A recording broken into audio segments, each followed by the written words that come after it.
ನಿಜ ನಾನು ಯಾವತ್ತೂ ಹೇಳಿಲ್ಲ ಫುಲ್ ವಿಡಿಯೋ ನೋಡಿ ಅಂತ, ಬಟ್ ಇದು ಮನಸ್ಫೂರ್ತಿಯಾಗಿ ಹೇಳ್ತಿದ್ದೀನಿ. ದಯವಿಟ್ಟು ಎಲ್ಲೂ ಸ್ಕಿಪ್ ಮಾಡಕ್ ಹೋಗ್ಬೇಡಿ. ಇದು ಲಾಂಗ್ ವಿಡಿಯೋ ಇರುತ್ತೆ, ಬಟ್ ನಾನು 2 ಪಾರ್ಟ್ಸ್ ಆಗಿ ಹೇಳ್ತೀನಿ. ಖಂಡಿತ ಮಿಸ್ ಮಾಡಕ್ ಹೋಗ್ಬೇಡಿ. ಈ ವಿಡಿಯೋನ ಖಂಡಿತ ನೋಡಿ. ಆ ಒಂದು ಹುಡುಗನ ನೋವು ಹೇಳ್ತಾ ಹೋಗ್ತೀನಿ. ಬಟ್ ಹುಡುಗನ ಹೆಸರು ಗಣ ಅಂತ.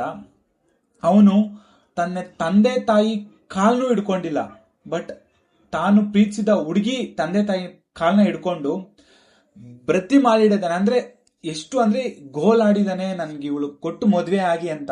ಅವನಿಗೇನ್ ಚಿಕ್ಕ ವಯಸ್ಸಲ್ಲ, 27-28 ವರ್ಷ.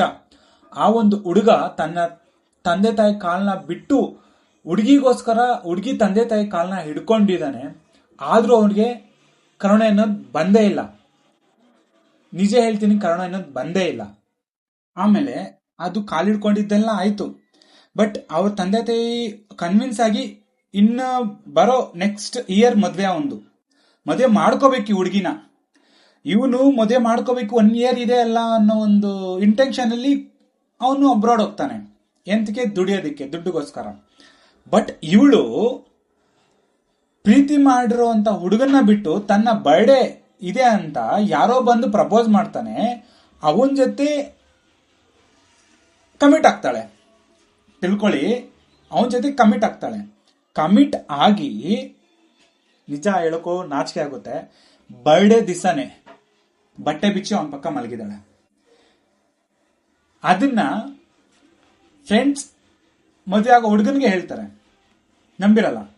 ಅವಳು ಹಾಕಿರೋ ಬಟ್ಟೆ ಕೊಡ್ಸಿರೋದು ಮದುವೆ ಆಗೋ ಹುಡುಗ, ಹಾಕಿರೋ ಒಡವೆ ಕೊಡ್ಸಿರೋ ಮದುವೆ ಆಗೋ ಹುಡುಗ, ಫಸ್ಟ್ ಲವರ್, ಮೊಬೈಲ್, ಬಟ್ಟೆ, ಫೋನ್, ವಾಲೆ, ಅದನ್ನ ಹಾಕೊಂಡು ಆ ಹುಡುಗನ ಜೊತೆ ನಿಮ್ಗೆ ಹಾಕಿರ್ತೀನಿ ಪಿಕ್ ನೋಡಿ, ಫೋಟೋಸ್ ಆಗ್ಲಿ ವಿಡಿಯೋಸ್ ಆಗ್ಲಿ ಕಳಿಸ್ತಾಳೆ. ಕೇಳಿದ್ರೆ ಮುಂಚೆ ನನ್ನ ಜೊತೆ ಇದ್ದಲ್ಲ, ತಗೊಂಡಿದ್ಯಲ್ಲ, ಇದಕ್ಕೆ ಸಮಾನ, ಸರಿ ಹೋಯ್ತು. ಅಂದ್ರೆ ನನ್ನ ಜೊತೆ ಮಲಗಿದ್ಯಲ್ಲ, ಅದಕ್ಕೆ ಸರೋಯ್ತು. ಫೋನ್, ಒಡವೆ, ಬಟ್ಟೆ, ಚಿನ್ನ ಎಲ್ಲ ಅದಕ್ಕೆ ಸರೋಯ್ತಂತೆ. ಇಂಥವ್ರನ್ನ ಮದುವೆ ಮಾಡ್ಕೊಂಡ್ರೆ ಹುಡುಗರು ಕುಕ್ಕರು, ಡ್ರಮ್ಮು, ವಾಷಿಂಗ್ ಮಿಷಿನು ಇದೇ ಆಗುತ್ತೆ. ಇಂಥವ್ರು ಇರ್ತಾರೆ ಅನ್ನೋ ಒಂದು ಉದ್ದೇಶದಿಂದ ನಾನು ವಿಡಿಯೋಸ್ ಮಾಡ್ತಿದ್ದೀನಿ. ದಯವಿಟ್ಟು ನೋಡಿ, ಪ್ರೀತಿ ಮಾಡಿ ಅನ್ನೋದಕ್ಕಿಂತ ಮಾಡೋರ್ ಬಗ್ಗೆ ನಂಬಿಕೆ ಇಟ್ಕೊಳ್ಳಿ. ಪ್ರೀತಿ ಯಾರನ್ನ ಮಾಡ್ತಾ ಇದ್ದೀವಿ ಅನ್ನೋ ಒಂದು ಇದಿರಲಿ. ಬಟ್ ಲಿಟ್ರಲಿ ಅವನ ಒಂದು ಗೋಳು ನನ್ನ ಹತ್ರ ಹೇಳುವಾಗ ಎಕ್ಸ್ಪ್ರೆಸ್ ಮಾಡಕ್ ಆಗ್ತಿಲ್ಲ. But still